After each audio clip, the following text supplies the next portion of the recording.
Guys, look at these nails that I have. They were for my sister's wedding and they're beautiful, but I can't stand them.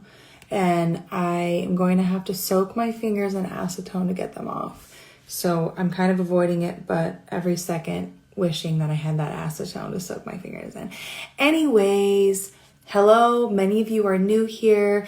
If you haven't heard by now, we're running the Independent Minded Mom Summit very soon. So you can go to the link in my bio and get your free ticket.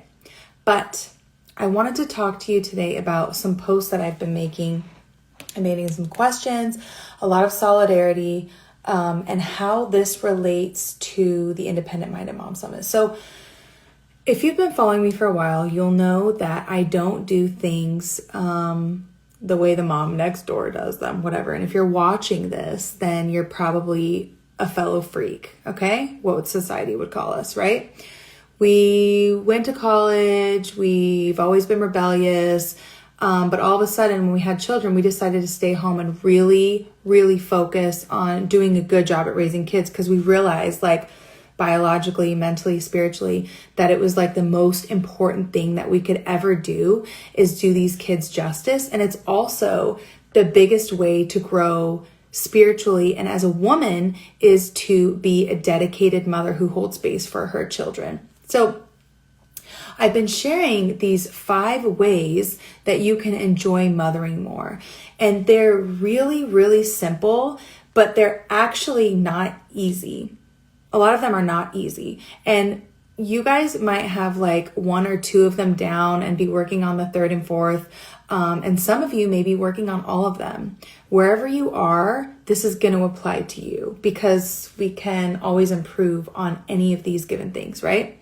So I want to go over them really quickly because this is what I made the Independent Minded Mom Summit all about. It's all about these 5 things. And I brought in these amazing, incredible women to speak on these themes in their own way, in a way that applies to the given theme of the day. So what are the themes? The first theme is cultivating maximum spaciousness for motherhood. Now, this is relevant because in today's society and culture, we are taught that, mothering is just like a little side thing you do and that your kids are like your pets and like, they'll be there when you want to cuddle with them and they're cute and, they're a little accessory. And you can just go back to like your pre-mom life and then like, pump if you want, you don't really need to. And then, at the end of the day, you get to go see your baby again. And, it's just, another facet of womanhood. It's just another way to be a woman is to be a mom. And that's completely false. When you become a mother and you feel morally obligated to do it justice, to do the job justice, and you believe that you have a soul contract with your child to like really hold space for them and commit to the growth that comes with mothering, then you'll know that being a mother isn't just something to add on to your resume. Being a mother completely transforms your identity. And you'll know too that some women can feel overtaken by it, but that it is actually transformative to your identity. It doesn't have to take over your identity. And if you follow these 5 mindset shifts, these 5 ways of being, you won't feel like you're lost in motherhood or that motherhood has taken over your identity. But you have to create the necessary space in your life for mothering, okay? So this means that you don't just fit your child in to the little windows, the little leftover time that there is at the end of the day or in the beginning of the morning. It's that you actually hold space for them and you make your lifestyle about being a mother because it's a whole thing. It's not just a piece of who you are. It is now the overarching factor of who you are, right? And I promise you, it's the number one thing that will make you feel fulfilled or not if you're doing your best at it. And each person is self-defined, right? Like you'll know if you're doing your best or not. And that's what will determine, as a woman who is a mother, it's what will determine how fulfilled by life you feel or not. There is nothing else that can compete with this. So the first thing you need to do is to cultivate maximum spaciousness. And that means getting rid of anything that isn't essential. Okay. I'll do a deep dive into each one of these a little later, because I got to take my daughter's playmate home here really soon. So number 2, you cannot truly know yourself and your needs unless you're constantly pursuing a quality relationship with yourself. This means that the personality test you took in high school, or the fact that you identify with impatience, I'm an impatient person, these are not knowing yourself, okay?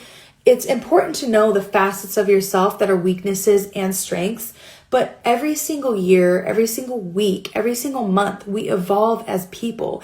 And if you're a mom, the rate at which you evolve seems to be fast-tracked by motherhood. You are changing constantly. You need to constantly be getting to know yourself. And one of the key ways, I already brought this up with personality testing, and we have Susan Storm, a psychology junkie. We have her coming on talking about how to personalize your self-care based on your personality during the summit on day 3. But taking personality tests time and time again and reading about personality theory, Enneagram, color code, learning style, any way that you can figure out what's my type, right? And it's not that these things are dogmatic and that they're absolutely telling the truth and that this is like your fortune, but it is that every single time that you take a test and you differentiate yourself from one thing to the next, that you can learn something about yourself in there, right? There are things in there that are going to strike a chord. There are things in there that are going to be like, oh, that's why I'm like that. Or that could be why I'm like that. And there are things in there that are going to make you think, oh, this probably isn't me. I'm going to take the test again. The key about this is that I don't know what's up with my hair, so just ignore it. The key about this is that you know yourself well. And even if you feel like you don't, there's something deep inside of you that is true to who you are, that if you continue to stand up for yourself in your life and you continue to assert your needs and your wants and you continue to learn about yourself, it becomes clear. It comes more to the surface. It will become more apparent the less and less you betray yourself and the more and more that you have your own back. Okay? So the third thing, and this is related, is that you can absolutely not be quiet about the things that bother you. And this, Jordan Peterson said it best when he said, what did he say? I'm wearing eyeliner, so don't rub your eye. He said, don't allow your kids to do things that you don't like, because you will end up not liking them because you allow them to do things that constantly get on your nerves. The whole thing is that, like, you are an incredibly intelligent person, but now that you're a mother, you've taken that a step further.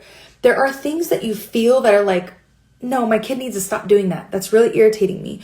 Or there's things that your husband does that kind of might sabotage your day a little bit as a stay-at-home mom, that you're like, this really needs to change. And he might be annoyed about it, but I feel absolutely certain that this thing needs to change.